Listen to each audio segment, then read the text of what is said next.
नमस्कार साथियों।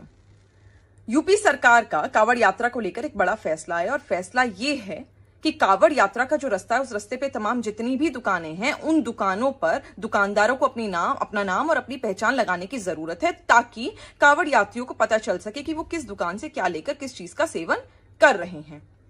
अब जब से ये फैसला है तब से लगातार विपक्ष इस बात को एक मुद्दा बनाने की कोशिश कर रहा है, एक कम्युनल इशू क्रिएट करने की कोशिश कर रहा है।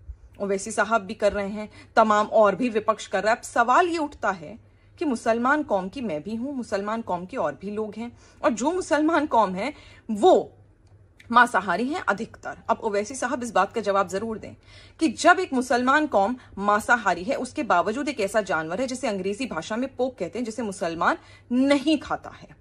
इनफैक्ट जिस रेस्टोरेंट में, जिस दुकान में पोर्क मिलता हो, बनता हो, तो मुसलमान उस दुकान में ना खाना खाता है ना पानी पीता है। इनफैक्ट कुछ घरों में जहां पे पोर्क बनता है, सेवन होता है, वहां का पानी तक मुसलमान यानी हमारी कौम के लोग नहीं पीते हैं।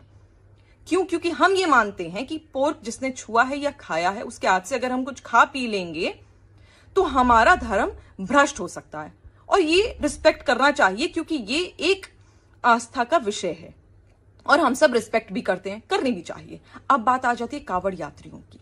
कांवड़ यात्री जो एकदम आस्था में डूबे हुए होते हैं, कांवड़ यात्रा करते हैं, इतनी लंबी पद यात्रा करते हैं, वो सावन के महीने में मांस तो छोड़ो लहसुन प्याज तक का सेवन नहीं करते। वो कंप्लीटली सात्विक फूड खाते हैं, सात्विक खाना खाते हैं। अब जब सात्विक खाना खाते हैं तो क्या ये उनका हक, उनका अधिकार नहीं है कि जिस दुकान से वो खाना ले रहे हैं यात्रा के दौरान या पानी पी रहे हैं तो उन्हें पता हो कि वो कहां से ले रहे हैं? कहीं ऐसा तो नहीं है कि उस दुकान में कहीं से कुछ भी मांसाहारी खाना खाया जाता हो या आया होता हो या छुआ होता हो, क्योंकि उससे उनका धर्म यानी उनकी यात्रा भ्रष्ट हो सकती है। ये उनका आस्था का विषय है।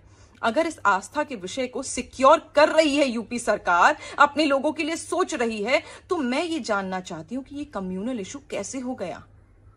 इस बात का जवाब ओवैसी साहब को और तमाम विपक्ष को भी देना चाहिए, क्योंकि अगर वो गलत है तो आपको भी जबरन उस रेस्टोरेंट में बिठाकर खाना खिलाना चाहिए, पानी पिलाना चाहिए जहां पर पोर्क का सेवन होता है।